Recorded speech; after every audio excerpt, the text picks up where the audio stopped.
Back to our panel in a moment, and the modern-day version of the Australia card that is already implemented. You have no say in it, and nobody noticed that it actually happened. I'll explain all of that in a moment or two. But first, I want to tell you about a little game that is being played at the moment in many a marginal seat that are held by government MPs. Unions, desperately trying to work out what to do in the post-Abbott era, have decided that what they're going to do is they are going to invite Liberal and National MPs to debates. And then hopefully they would be able to embarrass these MPs at those debates. They would then use those little clips to go around on the internet and prove how evil their local Liberal MP is. The only problem is they are advertising the debates as happening before the MPs have either even had a chance to see the invitation or have actually accepted them at all. Perfect example is this sort of thing.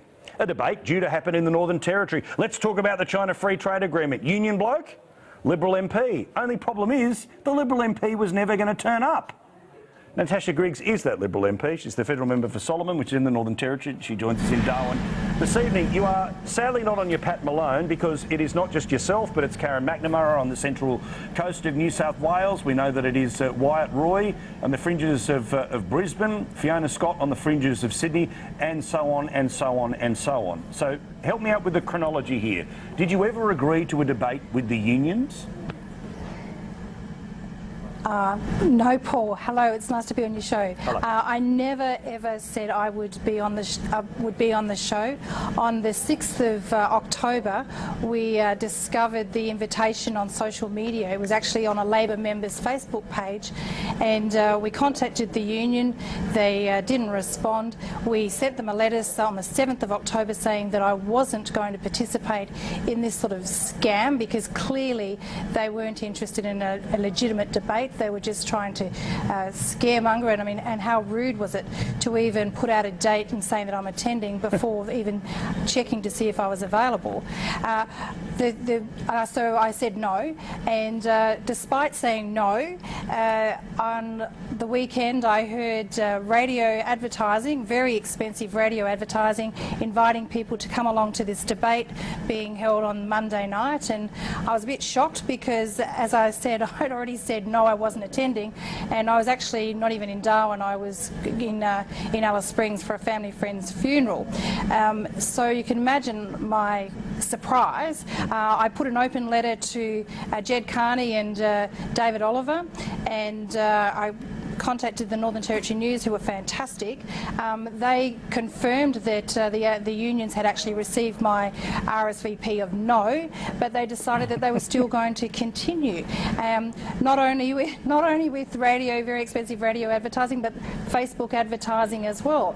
And so we did our own Facebook advertising. But it was just, I guess the point is, this is a deceitful and deceptive behaviour that they have been telling their members, not only to the Australian public, but to their members, their honest, hard-working union members.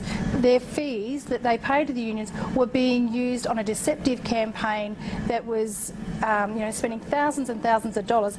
And as you said, it's not just in my seat; it's in other marginal seats as well.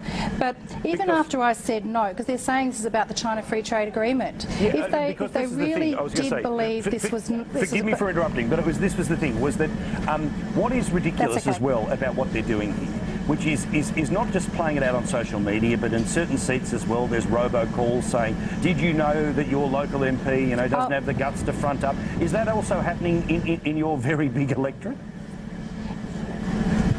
Absolutely. So what happened was that they, because I didn't turn up, and so they robocalled my electorate as well and said that terrible Natasha Griggs, she didn't bother turning up. And it was Jed Carney saying that I was so terrible for not turning up, I didn't care, and they were encouraging people to ring my office.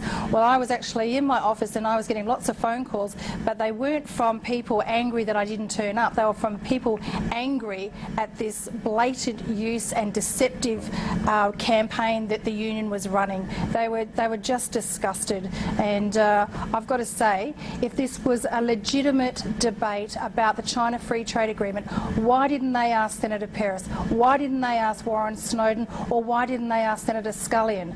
But no, there's only 4 members in the territory, and they targeted the Liberal marginal seat holder. It's just disgusting, and I think that this is a sign of what's going to happen, and I think Bill Shorten should come out and he should have his view on this, because as far as I'm concerned, I think this is the union acting out, trying to target marginal seats on behalf of the Labor Party, and I think that Bill Shorten should condemn it. I mean, he and his party supported the China Free Trade Agreement after all, so what does he think, that this is okay, this sort of deceptive behaviour? I mean, he says that he stands up for the unions. Well, I've got to say, the union people in my electorate are not happy. They're disgusted at the deceptive waste of money that has been spent, and we estimate in excess of $10,000 has been spent on Facebook advertising, radio advertising and robocalling. It's just disgraceful. Ridiculous. All right, Natasha, thank you very much. Nice to see you. Let's get you back on the show nice and soon, and always g'day to your mum, who I know is a big time watcher of the show. Thank you, mate. She is indeed. Thanks, Paul.